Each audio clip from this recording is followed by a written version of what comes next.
Hello friends, welcome to study with crazy guru. Friends, आज हम DRDO September 10 exam की तरफ से जो जॉब नोटिफिकेशन आया है, किसका किसका आया देख लीजिए। स्टेनोग्राफर हो गया, क्लर्क हो गया, ड्राइवर हो गया और फायरमैन हो गया। तो उस पर क्या है कि जो टेस्ट सीरीज का श्रृंखला चल रहा है उसमें हम टेस्ट सीरीज किसका जनरल इंग्लिश का कर रहे हैं। किसका जनरल इंग्लिश का कर रहे हैं। देखिए फ्रेंड्स, पार्ट जो टेस्ट सीरीज 1 है वो अपलोड कर दिया गया है। कहाँ अपलोड कर दिया गया है? स्टडी विथ क्रेजी गुरु पे। तो क्या है फ्रेंड्स, स्टूडेंट का कमेंट अच्छा आया सर, इसी तरह कंटिन्यू रखिए, अच्छा बताए तो ओके फ्रेंड्स। तो चलिए ठीक है, इसी तरह आप लोग कमेंट करते रहिए।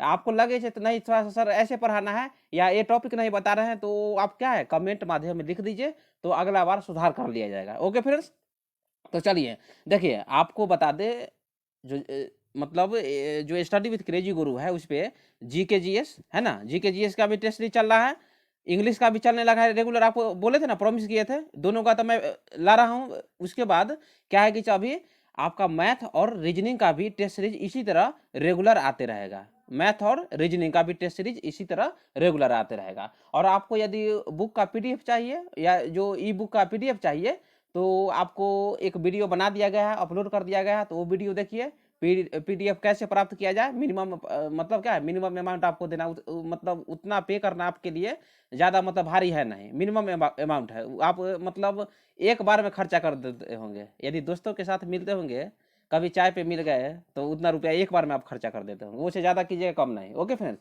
तो चलिए ठीक है। तो आज हम टेस्ट सीरीज नंबर 2 को चर्चा करेंगे। देखिए, इससे पहले हम आपको बता दें, देखिए डीआरडीओ सेप्टेम्बर 10 में नंबर ऑफ क्वेश्चन आपसे पूछा जाएगा 75। नंबर ऑफ क्वेश्चन 75 पूछा जाएगा, उसमें से 20 मार्क्स जो आएगा इंग्लिश से पूछे जाएंगे। 20 मार्क्स इंग्लिश से आएगा और 20 मार्क्स आपका जी के जी एस से आएगा। तो देखिए, जिस तरह हम जी के जी एस का पूरा एक्सप्लेनेशन के साथ बताते हैं, उसी तरह इंग्लिश को हम एक्सप्लेनेशन के साथ बताएंगे। आप एक बार क्या करना है, आप एक बार ये वीडियो देखिए, उसके बाद देखिएगा इंग्लिश का आपका डाउट क्लियर हो जाएगा। लेकिन बोलिएगा सर डाउट कैसे क्लियर? इंग्लिश में आप धीरे धीरे जितना प्रैक्टिस कीजिएगा उतना सही होगा। ओके, तो चलिए स्टार्ट करते हैं। पहला क्वेश्चन है, देखिए select the most appropriate synonym of the given word. देखिए सिनोनिम है, तो सिनोनिम है, तो इसका हिंदी आपको बता दीजिए, समानार्थी शब्द बताए थे। ओके, मतलब समान शब्द है ना, समान शब्द।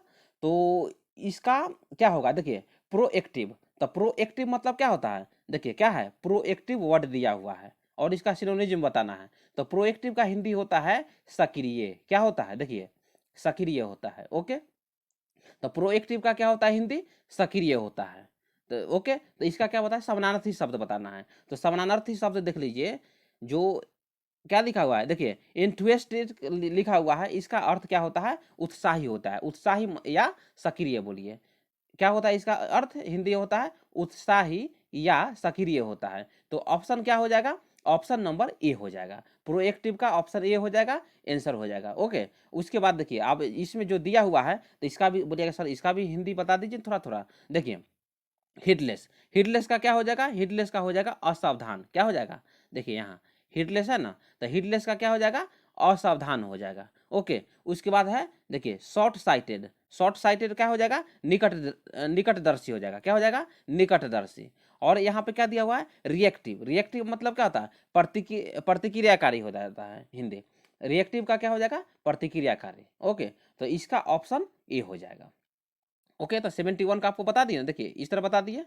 और इसका और देख लीजिए, प्रोएक्टिव का जो सिनोनिज्म है आप पेन डाउन कर लीजिए। ये सब रटने से काम नहीं चलता है, ये पेन डाउन कीजिए, एक दो बार इसको देख लीजिएगा एग्जाम से पहले, तो आपको क्या हो जाएगा, एकदम क्वेश्चन इसी तरह पूछे जाएगा। प्रीवियस ईयर क्वेश्चन पे आधारित क्वेश्चन है, इसी तरह क्वेश्चन पूछे गए हैं और पूछे जाएंगे। तो देखिए प्रोएक्टिव का क्या हो जाएगा सिनोनिज्म, इंटरप्राइजिंग। देखिए इंटरप्राइजिंग हो गया, इनर्जेटिक हो गया। क्या हो गया, इनर्जेटिक हो गया मतलब सक्रिय हो गया, इंटरप्राइजिंग मतलब सक्रिय उत्साही, सबका अर्थ एक ही होता है। तो ऑप्शन उसका ऑप्शन ए हो गया था। ओके फ्रेंड्स, चलिए क्वेश्चन नंबर दूसरा आते हैं। और फ्रेंड्स एक बार और बता दें, देखिए क्लास को शेयर कीजिए और नए हैं तो चैनल को क्या करना है, सब्सक्राइब कर दीजिए। ओके, तो इतना ही आपको करना है। चलिए आज का दूसरा क्वेश्चन देख लीजिए, सिलेक्ट द मोस्ट जो appropriate antonym of the given word. देखिए एंटोनिज्म मतलब क्या होता है, देखिए एंटोनिज्म मतलब होता है विलोम शब्द। आप हिंदी पढ़े होंगे तो उसमें है ना विलोम शब्द। एंटोनिज्म मतलब क्या होता है, विलोम शब्द। तो क्या है देखिए, ये बहुत वीवीआई क्वेश्चन है। कोई भी एग्जाम आप देने जाइएगा, यदि आप एसएससी का एग्जाम दिए होंगे तो कोई भी शिफ्ट हो, यदि एक दो शिफ्ट बीच कर दे तो क्वेश्चन स्टेशनरी आ ही जाता है। तो स्टेशनरी का क्या हो जाता है हिंदी, स्टेशनरी का हिंदी हो जाता है स्थिर। क्या हो जाता है देखिए, स्टेशनरी का हिंदी हो जाता है स्थिर। ओके फ्रेंड्स, और इसका क्या बताना है, एंटोनिज्म बताना है, मतलब विलोम शब्द बताना है। तो एंटोनिम इसका कौन क्या हो जाएगा, तो स्थिर बोला है ना, तो मूविंग दिया हुआ है, देखिए ऑप्शन में मूविंग है, देखिए है ना मूविंग। मूविंग मतलब क्या होता है, मूविंग मतलब होता है, वही होता है ना गतिशील, गति में होता है। तो इसीलिए इसका स्टेशनरी का एंटोनिज्म हो जाएगा मूविंग, मतलब विलोम शब्द है, बोलिए। ओके, तो ऑप्शन इसका ए हो जाएगा। ओके, और देखिए यहाँ पे स्टील दिया हुआ है, तो स्टील का क्या होता है हिंदी, शांत होता है, या चुप बोलिए या स्थिर बोलिए। क्या देखिए, शांत बोलिए, क्या शांत बोलिएगा ना। स्टेशनरी मतलब स्थिर होता है, और स्टील मतलब भी क्या होता है, स्थिर बोलिए, शांत बोलिए या चुप बोलिए। इतना समझ गए ना। तो ये क्या है, ये साइनोनिज्म है इसका। और आपसे क्वेश्चन में पूछा गया है एंटोनिम, तो एंटोनिम इसका हो जाएगा मूविंग, मतलब ऑप्शन नंबर ए हो जाएगा। ओके फ्रेंड्स, इतना समझ गए ना। और मूवेबल मतलब बताए ना, गतिमान हो गया या गतिशील हो गया। ओके, उसके बाद देखिए स्टेशनरी का एंटोनिज्म, और आप लिख लीजिए। देखिए मूविंग हो गया और मोबाइल हो गया, मोबाइल और मूविंग जो स्टेशनरी का एंटोनिज्म है। ओके, चलिए 73 के क्वेश्चन पे आते हैं। 73 का क्वेश्चन देखिए, identify the segment in the sentence which contains A grammatical error. देखिए ये बहुत क्वेश्चन भी आई, देखिए ग्रामेटिकल एरर पूछेगा आपको, ये सेंटेंस दिया हुआ है। ओके, देखिए हम आपको इतना सुंदर सेंटेंस बताएंगे ना, आपको कोई भी क्वेश्चन आएगा एकदम प्रेम से एकदम आप सही कर दीजिएगा, आपको याद आ जाएगा, स्टडी विद क्रेजी गुरु में पढ़े हैं। ओके फ्रेंड्स, चलिए ग्रामेटिकल एरर बोला है, तो क्वेश्चन क्या बोला है देखिए, Mohan was very hungry so he had missed breakfast that morning. क्या है, Mohan was very hungry so he had missed breakfast that morning. क्या है, इसका एक बार में आंसर बता देंगे तो आपको सर आप तो आंसर बता दिए, ऐसा नहीं है। पहले आप इसका हिंदी देखिए, इसका जो हिंदी क्या है, इसका हिंदी बोला है, क्या हिंदी बोला है, मोहन जो है, मोहन बहुत भूखा था, इसीलिए उस शाम उसका नाश्ता छूट गया था। क्या, मोहन बहुत भूखा था, इसलिए उस सुबह उसका नाश्ता छूट गया था। क्या है, इसका हिंदी आपको बताए। ओके, और आपको पूछा ग्रामेटिकल एरर, तो देखिए सो नहीं होगा, इसलिए नहीं होता है, यहाँ पे बिकॉज का उपयोग कीजिए। बिकॉज का उपयोग करने से क्या होता है, देखिए Mohan was very hungry because he had missed breakfast that morning. इसका हिंदी ये हो जाता है, मोहन बहुत भूखा था क्योंकि उस समय उसका नाश्ता छूट गया था। जैसे में आप कभी स्कूल चले जाते हैं तो देखते हैं, कभी कभी बचपन में आप स्कूल जाते होंगे तो क्या हो जाता है, स्कूल लेट हो जाता है, तो लेट हो जाता है तो आप स्कूल जाते हैं तो क्या हो जाता है, आप स्कूल का लेट होते हैं क्योंकि उस समय स्कूल जाते हैं तो आपको भूखा महसूस होता है ना। तो क्यों, क्योंकि उस समय आप नाश्ता क्या होगा, खाने से छूट गए थे, नाश्ता आप नहीं किए थे। तो इसीलिए सो की जगह पे देखिए सो है ना, यहाँ ये गलत है, यहाँ पे क्या हो जाएगा, बिकॉज का यूज कीजिए। देखिए BECAUSE। ओके, बिकॉज का यूज कीजिए, तो इसका आंसर क्या हो जाएगा, आपको बताया ना, इसका आंसर 73 का बी कर दीजिए, है ना। देखिए okay, so he had missed the breakfast कर दीजिए। ओके, तो 73 का बी बता दिए। चलिए इसमें दिया हुआ है ना, देखिए यहाँ पे सो को बिकॉज में क्या कर देंगे, बदल देंगे। चलिए 74 का क्वेश्चन देखिए, 74 का देखिए क्वेश्चन एक या दो क्वेश्चन आपसे आएगा। देखिए select the most appropriate meaning of the given idiom. Idiom जानते हैं ना, इडियम मतलब क्या होता है, इडियम का हिंदी आप जानते हैं, बहुत अच्छा से आप जानते होंगे, हिंदी मीडियम वाला आप जानते होंगे, मुहावरा बोला जाता है। क्या देखिए, मुहावरा बोला जाता है। तो जो ये मुहावरा दिया हुआ है, जो इडियम दिया हुआ है, तो उसका एप्रोप्रिएट मीनिंग क्या होता है वो आपको बताना है। ओके फ्रेंड्स, तो देखिए क्या लिखा है, एट क्या है, loggerheads. Okay, at loggerheads मतलब इसका जो 74 का है, मतलब क्या है, कलह में। इसका जो हिंदी होता है, इसका हिंदी होता है कलह में। क्या होता है, कलह, कलह में। ठीक है, कलह, कलह जानते हैं ना, नहीं देखते हैं वहाँ उसके घर में कलह पड़ गया, मतलब लड़ाई झगड़ा होता है ना, उस तरह होता है। या कोई काम कर रहे हैं, बीच में कोई दोष आ जाता है, या कोई आपको उस काम को करने नहीं देता है, तो बोलता है ना कलह हो गया, कोई काम पड़ जाना, काम नहीं होना। ओके फ्रेंड्स, तो चलिए, तो आपको पता है ना इसका हिंदी क्या हो जाएगा, कलह में हो जाएगा। तो 74 का आंसर क्या हो जाएगा, ऑप्शन इसका सी हो जाएगा। ओके, 74 का ऑप्शन सी हो जाएगा। क्या, टू डिसएग्री स्ट्रांगली, क्या, टू डिसएग्री स्ट्रांगली। ओके, तो 74 का थोड़ा देख लीजिए। देखिए आपको पता है द लॉगर हेड्स का जो अर्थ है, जो इडियम्स है क्या है, असहमत। इसका हिंदी क्या होता है, असहमत, या आपको पता है ना असहमत हो गया या कलह में हो गया। ओके, तो इसका इसका तो बता दिए क्या, टू डिसएग्री स्ट्रांगली इसका मीनिंग हो जाएगा। तो और ऑप्शन दिया हुआ है, तो बोले सर कुछ ऑप्शन और दिया हुआ, तो इसके बारे में थोड़ा बता दीजिए। देखिए, to hit someone with a log, क्या, to hit someone with a log, इसका हिंदी क्या हो जाएगा, किसी को लकड़ी से गर्म करना। इतना समझ गए। उसके बाद देखिए बी में है to sit and discuss, to sit and discuss मतलब दो बैठते हैं और चर्चा करते हैं। ओके, इतना समझ गए।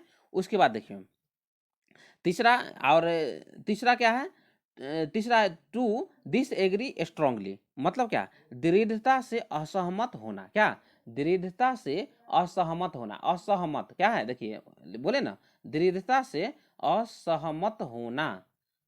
असहमत मतलब क्या, कलह डालना है ना, यही होता है ना, दृढ़ता से असहमत होना।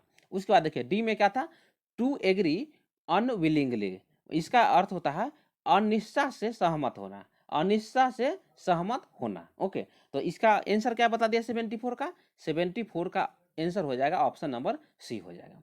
चलिए 75 पे आते हैं। 75 का क्वेश्चन देखिए, फिर इडियम में पूछा है, select the most appropriate meaning of the given idiom. Idiom है क्या है, एट ए स्ट्रेच, क्या है, एट ए स्ट्रेच मतलब एक खिंचाव में, क्या, एक खिंचाव में। ओके, तो इसका बोला है मुहावरा बताना है, क्या बताना है, इडियम से बताना है। तो आंसर हो जाएगा विथाउट ए स्टॉप, क्या, विथाउट ए स्टॉप मतलब एक खिंचाव में। ओके, इतना समझ गया ना। चलिए 75 का थोड़ा देख लेते हैं। आपको बताएं विथाउट ए स्टॉप है ना, क्या है, लगातार, लगातार। ओके, मतलब विथाउट ए स्टॉप मतलब क्या, लगातार या एक खिंचाव में। हो गया। उसका एग्जाम्पल देख लीजिए, क्या लिखा है, he studies 6 hours at a stretch. Okay, तो चलिए 75 का थोड़ा सा बोलिएगा सर तो कुछ और बता दीजिए, और कुछ हिंदी जैसे में ये सब दिया हुआ है, ऑप्शन ए में क्या है, बी में क्या है, सी में है। देखिए आफ्टर सम टाइम, क्या है, आफ्टर सम टाइम मतलब क्या, कुछ देर बाद। आप तो जानते हैं आफ्टर सम टाइम मतलब कुछ देर बाद। ओके, उसके बाद देखिए ड्यूरिंग ए ईयर मतलब एक वर्ष के दौरान, ड्यूरिंग ए ईयर एक वर्ष के दौरान। और विदिन ए मंथ मतलब क्या हो जाएगा, इसका हिंदी हो जाएगा एक महीने के अंदर, विदिन ए मंथ मतलब एक महीने के अंदर। तो 75 का ऑप्शन हो जाएगा option number B, eight a stretch. इसका जो इडियम होगा, इडियम जो पूछा था ना, एट ए स्ट्रेच का with A without A stop मतलब क्या, विदाउट ए स्टॉप मतलब लगातार। चलिए 75 पे आते हैं, 76 पे आते हैं। 75 बता दी ना आपको। 76 देखिए, choose the word opposite in meaning of the given word. Okay, मतलब ओपोजिट बोला है, इसका उल्टा बोलना है।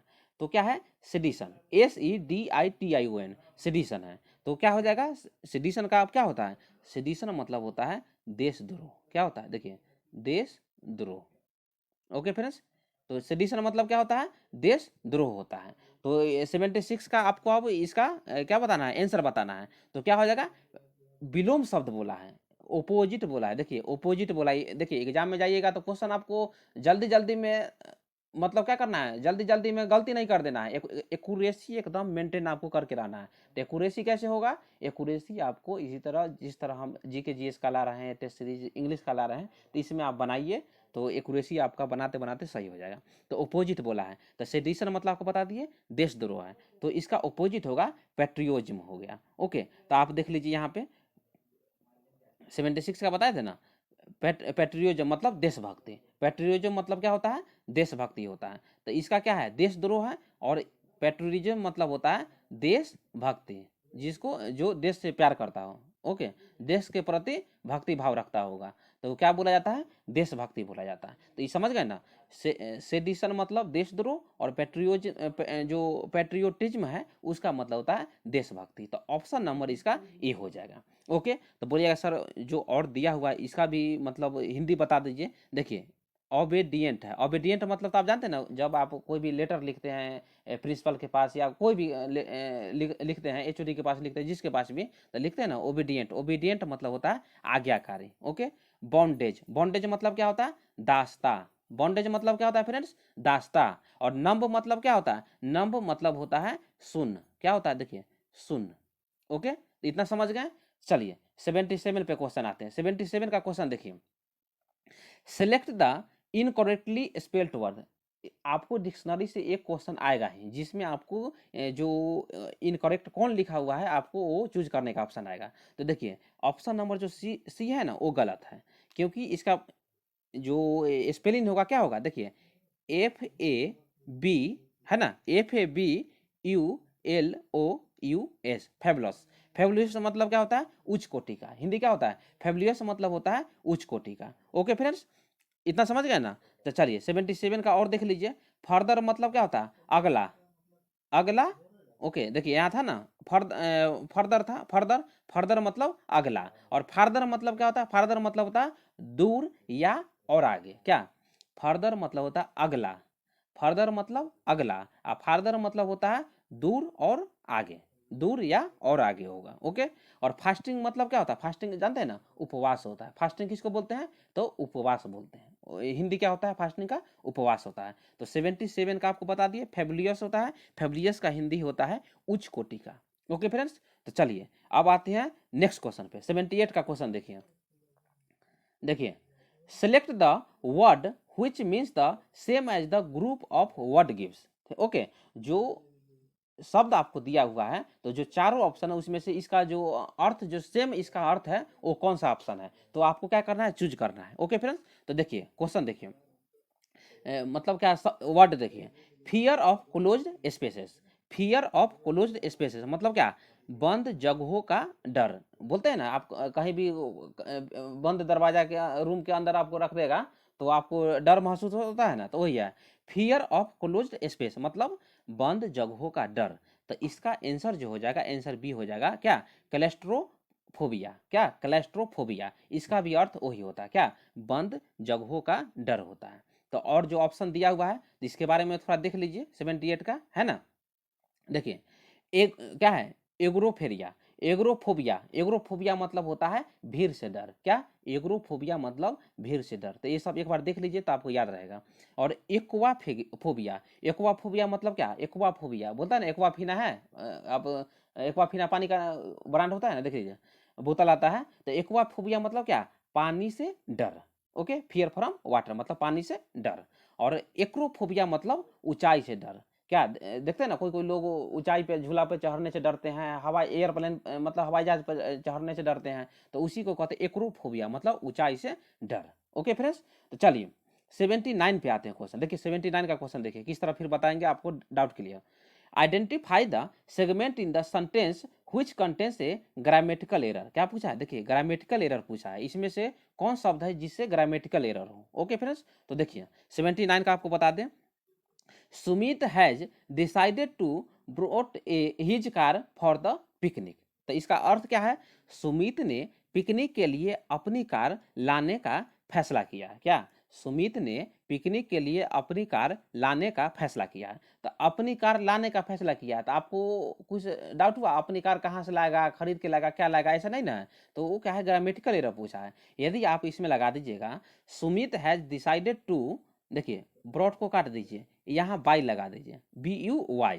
ओके ना, टू प्लस भर वन होता है ना, देखिए टू प्लस भर वन का यूज होता है, और यहाँ पे V3 का उपयोग किया है, V2 का उपयोग किया, V3 का उपयोग किया है, तो इसलिए टू प्लस भर वन होता है ना, देखिए टू प्लस भर वन का यूज होता है।